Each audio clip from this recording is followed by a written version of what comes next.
Hey guys, Hitman89 here, I hope you're doing great, and today I'm gonna show you the best adventure games that came out in 2021 and 2022 and that you should definitely play. If you're new to the channel, consider subscribing, and if you find this video useful or entertaining, then please don't forget to give it a thumbs up. Now that I'm done begging for subscribers and likes, how about we take a look at the first game?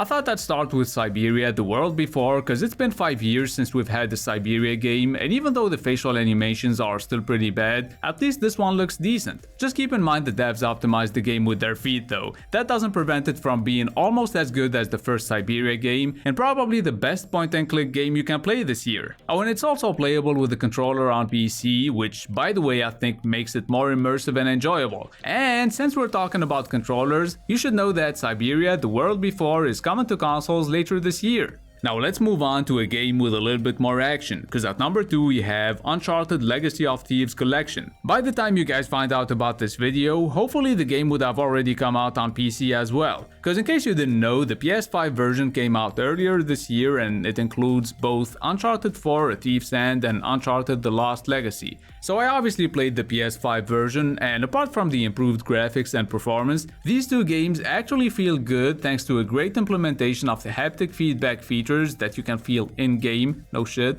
but also during cutscenes and in menus as well. And let's not forget about the adaptive triggers that make gunfights so much better. If you're on PC, PS5 or PS4 and you haven't played Uncharted before, you're missing out on an awesome adventure game full of breathtaking scenes and charismatic characters. By the way, shout out to buygames.ps for always providing me with all the console games I need. If you want any PlayStation or Xbox games for cheap, you'll find their link in the description. Moving on to the third game on my list, Lost in Random is a unique, story-driven game in a world that'll definitely remind you of The Nightmare Before Christmas, if you're old enough. And even though it's pretty dark and gothic, there is a little bit of humor which makes the dialogue and story even more interesting. Apart from following the main story missions, you can also do a little bit of exploration and talk to as many NPCs as possible, cause some of them will have side quests for you. And when you come across enemies, you enter fight mode, which is not entirely in real time, cause first you gotta use your slingshot to shoot crystals off enemies and collect them until your dice is fully charged. That's when you can pause the fight and roll the dice. And based on the points you get, you'll be able to play some of the cards you randomly drew from your deck. Those cards can be healing potions, weapons, traps, and some other stuff. So the combat system is original, but fights can last a little too long. Excuse me, according to the stats I have here, most of you aren't subscribed to the channel, so you're gonna gently go to that subscribe button, and you're gonna beat the shit out of it. Alright, back to the video. In order to make this list as varied and as interesting as possible, I thought I'd include an indie game as well. And the one I picked is Tunic, which apart from copying Zelda and replacing Link with a fox, it has a good combat system that's simple and fun, cause even though the world might seem cute at first glance, it's full of enemies that can be pretty challenging to fight. And you could try avoiding most of them, but just don't get stuck in a corner or you'll die like a piece of shit. I know that because it happened to me plenty of times, and that's why I had to stop doing that and I had to just play the game properly instead. So if you're looking for an underrated little game that's intriguing and challenging, Tunic might be it. Moving on from a game that was made by one person to a game that can only be played by two people. It Takes Two is for those of you who want to share an adventure game with their best friend,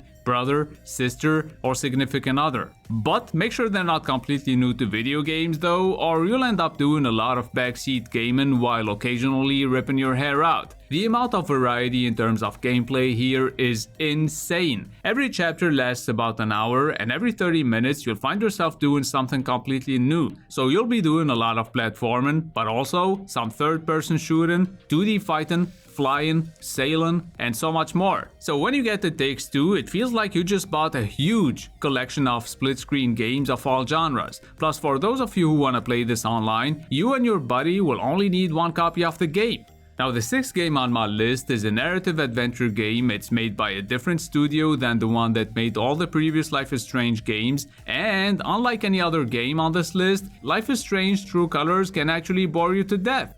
On this game, you play as a girl with a special power that allows her to feel other people's emotions. Since it's a narrative game, during exploration phases, you get to walk around and interact with certain objects and people. And almost everything you do or say has consequences, especially during dialogues where you get two options to choose from. There are also some mini-games that are directly implemented into the story, and they add enough variety to the gameplay to keep things interesting. That being said, make sure you only get this game if you're really into narrative adventure games, or if there is someone you hate and you want to legally torture them, then just force them to play Life is Strange True Colors. Now at number 7 we have 12 Minutes, and I think it didn't get the attention it deserves, probably because of its biggest flaw, which is that, and as the name of the game suggests, it only lasts 12 minutes. Just kidding, I wanted to make sure I still had your attention. The game actually lasts way longer than that. Well, technically, you could probably beat it in less than 2 hours. Anyway, let me tell you a little bit about the story. You find yourself at your apartment with your wife, and a cop shows up. I mean, a fake cop, because it's obviously Agent 47. All jokes aside though, since you're stuck in a time loop, you're gonna have to do the same stuff several times. And if that's not your cup of tea and you can't get the game through Game Pass, then maybe you shouldn't get it at all. What you should get though is God of War, and the reason I put it on this list, even though it came out in 2018, is cause it just released on Xbox Game Pass. Nah, I'm just fucking with you, it's cause the PC version came out earlier this year, so millions of gamers will be able to experience this masterpiece. And as you can see, this does not look like a 4-year-old game, the gameplay is very satisfying and fun, the story is so good it made me not skip a single cutscene, and you won't come across any bugs or glitches, which sadly is extremely rare nowadays. Long story short, God of War is one of the best games I've ever played, and I play at least 50 games a year, and I'm old as fuck. So whether you're on PS4, PS5 or PC and you haven't played God of War yet, you should get it before Ragnarok comes out. Now let me show you the weirdest game on this list. It's called Bugsnax, and it's like a Pokemon game where you gotta locate and catch those cute creatures using the tools you've got. But the cute part ends there, cause you gotta feed them to other creatures and their body parts mutate into the food they just ate. It's definitely weird, and while playing this game you'll hear some of the shittiest food puns ever. Plus the gameplay might get a little too repetitive by the end of the game, the graphics are outdated, and to make things worse, the frame rate is far from being stable. But all around, I feel like Bugsnax is an underrated story-driven game, and since it just came out on Steam, Switch, and Xbox, I thought I'd recommend it to you guys.